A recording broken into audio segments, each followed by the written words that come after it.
तमाम जो अभी 10,000 के आसपास लोग हिंदू धर्म से बौद्ध धर्म की जिन्होंने दीक्षा ली, हालांकि देखा जाए तो मूलतः ये सारे धर्म एक ही हैं, चाहे जो जैन धर्म हो, बौद्ध धर्म हो, चाहे सिख धर्म हो, ये सारे धर्म एक ही हैं। और इतना बड़ा ये इशू नहीं था और ना इतना बड़ा ये इशू होना चाहिए, क्योंकि धर्म के प्रति जो आस्था है वो व्यक्तिगत राय है। और राजनीति में इसको लाना और राजनीतिक दबाव में आके केजरीवाल जी का जो ये निर्णय रहा है, ये मैं एक तरीके से मानता हूँ कि बहुजनों के खिलाफ है। इससे पहले भी अगर आप लोगों को ध्यान हो तो 10 राज्यसभा की सीटें जो है केजरीवाल जी के हिस्से में आई थी इस बार, उनमें से इन्होंने एक भी बहुजन को, दलित को, ओबीसी को एक भी सीट नहीं दी। सारी की सारी सीटें ये इन्होंने जो है सवर्णों को दे दी। एक तरीके से देखा जाए तो आरएसएस अपना एक इकोसिस्टम तैयार कर रहा है केजरीवाल जी के रूप में, कि जब जनता का मोह भारतीय जनता पार्टी से भंग होगा तो एक विकल्प के रूप में केजरीवाल जी की आम आदमी पार्टी जनता के सामने होगी, जो सॉफ्ट हिंदुत्व को लेके चल रहे हैं। मेन देखा जाए तो पाठशाला इनकी वही है, आरएसएस की पाठशाला है। और इस पाठशाला में भी केजरीवाल जी जिंदगी भर, अगर आपको ध्यान हो, जिंदगी भर इन्होंने आरक्षण का विरोध किया। इनका अपना एक एनजीओ भी चलता था जो मंडल कमीशन का हमेशा विरोध करता रहा, और ये धुर विरोधी रहे हैं। उन्होंने खुले मंच पे हमेशा आरक्षण का, रिजर्वेशन का और इन चीज़ों का विरोध किया है। और ये सॉफ्ट जो अंदर से होता है ना, दिल की भावना, इनके अंदर भी कहीं ना कहीं सामंतवादी विचारधारा है। और आप इनके डाटा उठा के देख लीजिए, आप इनको जो लाभ के पद देने वाली बातें हैं वो देख लीजिए, कि सारे के सारे इन्होंने सामंतवादी और मनवादी विचारधारा के लोग अपनी कैबिनेट में बैठा रखे हैं, चाहे मनीष सिसोदिया हो, चाहे सतेंद्र जैन हो, चाहे संजय सिंह हो। राज्यसभा जो पहले दी थी वो भी 2 गुप्ताओं को दी थी। इनके लिए जो SC ST वोट है, OBC वोट है, वो मात्र जो है इनकी राजनीतिक महत्वाकांक्षाएं पूरी करने के लिए है। अगर मूल अधिकारों की बात की जाए तो मौलिक अधिकारों में ये भारतीय जनता पार्टी से भी आगे निकल रहे हैं, और बहुजनों को जो उनका अधिकार मिलना चाहिए। अब यहाँ पे एक दिल्ली में एक और समस्या आ रही है। दिल्ली में पिछड़ी जाति के लोगों का OBC का जो सर्टिफिकेट है, जाति प्रमाण पत्र है, उसको और बनने में दिक्कत आ रही है। उसमें केजरीवाल जी ने कुछ क्लॉज लगा दिए हैं। तो इस तरफ जो है साफ तौर पे ये बता रहा है कि केजरीवाल जी की मंशा क्या है।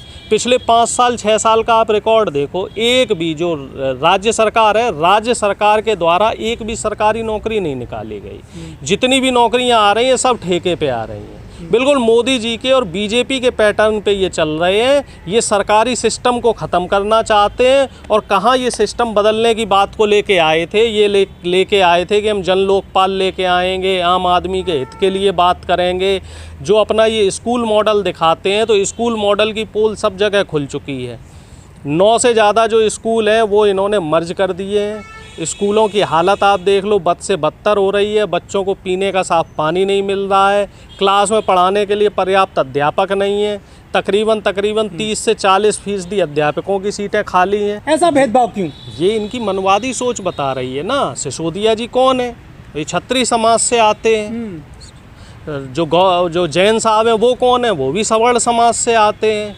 और इनके पास क्या है? केजरीवाल जी की नब्ज़ है। जो भी ये काला पीला कर रहे हैं, चाहे वो काला पीला शराब नीति को लेके हो, चाहे वो शिक्षा नीति में घोटाला हो, तो वो काला पीला जो है उसकी नब्ज़ इनके पास है, दबी हुई है।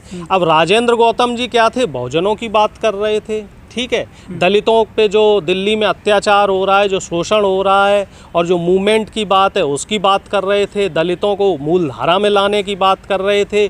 तो उनके ऊपर ये दबाव बना दिया केजरीवाल जी ने। अब मुझे ये बताइए कि जो RSS के लोग हैं और जो पुरानी जो व्यवस्था थी, सामंतवादी व्यवस्था, जिसमें दलितों को 2ym दर्जे का माना जाता था, उसमें और केजरीवाल जी में क्या फ़र्क है? क्यों ये दिखावा कर रहे हैं कि साहब हम बाबा साहब के, जो बाबा साहब भीमराव अंबेडकर हैं, उनकी नीतियों को मानने वाले हैं, संविधान को मानने वाले हैं। और ये वही केजरीवाल जी हैं जिन्होंने पंजाब चुनाव से पहले, अगर आपको ध्यान हो, 15 दिन की बाबा साहब और संविधान के ऊपर एक सेमिनार की थी।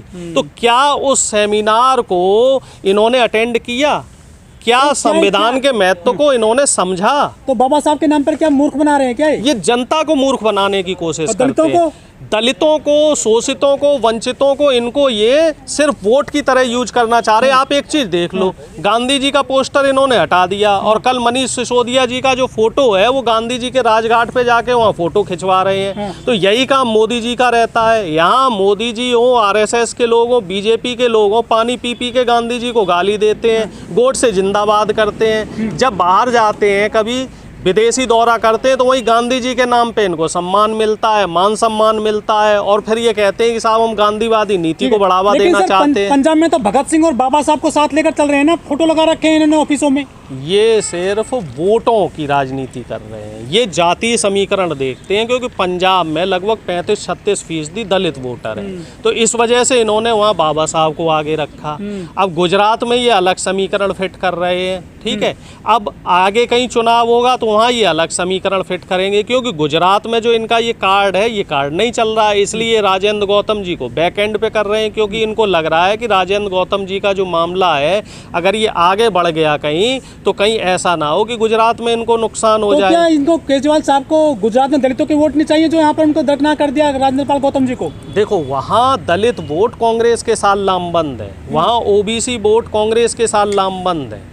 इस वजह से इनकी जो वहाँ पे सेंध मारी है वो आदिवासी वोटर्स पे है, मुस्लिम वोटर्स पे है और सवर्ण वोटर्स पे है। इस वजह से ये इन्होंने राजेंद्र गौतम जी को अभी साइड में कर दिया है। अगर दलित वोट में इनकी सेंध हो गई होती तो निश्चित तौर पे राजेंद्र गौतम जी को हाईलाइट करते और सड़क पे आ जाते। जैसे कल देखा आपने मनीष सिसोदिया जी की सीबीआई में 9 घंटे पुप हुई, तो उसके लिए रोड शो निकाला गया, और राजेंद्र गौतम जी जो इस देश में मनवादी व्यवस्था के खिलाफ लड़ रहे हैं और दलितों, शोषितों, वंचितों के साथ जो अत्याचार हो रहा है उसमें संघर्ष कर रहे हैं, तो उनकी आवाज़ को कहीं ना कहीं केजरीवाल जी और आम आदमी पार्टी दबाने का काम कर रही है। अब ये बताइए मुझे, बीजेपी, आरएसएस में और आम आदमी पार्टी में फ़र्क क्या है?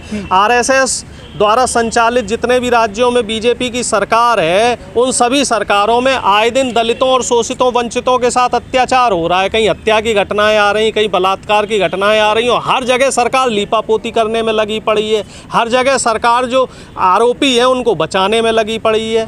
तो फिर फर्क क्या है? फिर आप किस राजनीति की बात कर रहे हैं? जो केजरीवाल जी हैं वो जय भीम भी बोलते हैं, वो जय श्री राम भी बोलते हैं, जय हनुमान भी बोलते हैं, उनका स्टैंड कहाँ देखते हैं आप? उनका स्टैंड सिर्फ वोटों को लेके है। जहाँ उनको वो जो सफाई कर्मियों को लेकर आते हैं, गुजरात से खाना खिलाते हैं अपने घर पे, वो ये देखते हैं कि मुझे वहाँ किस तरीके से वोट मिल रहा है। ठीक है, जैसे मोदी जी अभिनय कौशल में पारंगत हैं, तो मोदी जी की ये शिष्य हैं केजरीवाल साहब। और ये जहाँ गुरु है, चाहे गुरु मान लो चाहे शिष्य मान लो, दोनों लोग एक ही थाली के चट्टे बट्टे हैं, एक ही सिक्के के 2 पहलू हैं। अच्छा। जहाँ इनको लगता है जय श्री राम बोलने से लाभ है तो वहाँ जय श्री राम बोलते हैं, जहाँ बोलते हैं कि जय हनुमान बोलने से लाभ, वहाँ जय हनुमान। कुछ लोग कह रहे हैं कि जो दलित है ना, वो आम आदमी पार्टी और बीजेपी के बीच में पिस रहे हैं आजकल। नहीं, दलितों को मूल धारा से अलग होना, इनसे अलग होना पड़ेगा, क्योंकि आरएसएस की दोनों ही शाखाएं हैं, चाहे वो बीजेपी हो चाहे आम आदमी पार्टी हो। अब जो दलित समाज है, शोषित समाज है, पिछड़ा समाज है, इनको समझना पड़ेगा कि हमारे हितों के लिए इस समय कौन काम कर रहा है और पिछले जो इतिहास में किसने काम किया। 100 से ज़्यादा दलित विधायक हैं, तमाम दलित बहन बेटियों पे अत्याचार होते हैं, वो लोग बोलते हैं कभी? क्योंकि ये लोग सरकार में सिर्फ लाभ लेने के लिए हैं, सत्ता की मलाई खाने के लिए हैं। वोट तो ये बहुजनों का लेते हैं, वोट लेने के लिए इनको दलित और दलितों पे शोषण याद आता है, और लेकिन जब अधिकार की बात आती है तब ये लोग कहीं ना कहीं अपनी जो सत्ता की मलाई है उसके लोभ में फंस जाते हैं। लेकिन जनता को इन चीज़ों को अब अच्छी तरीके से समझना पड़ेगा।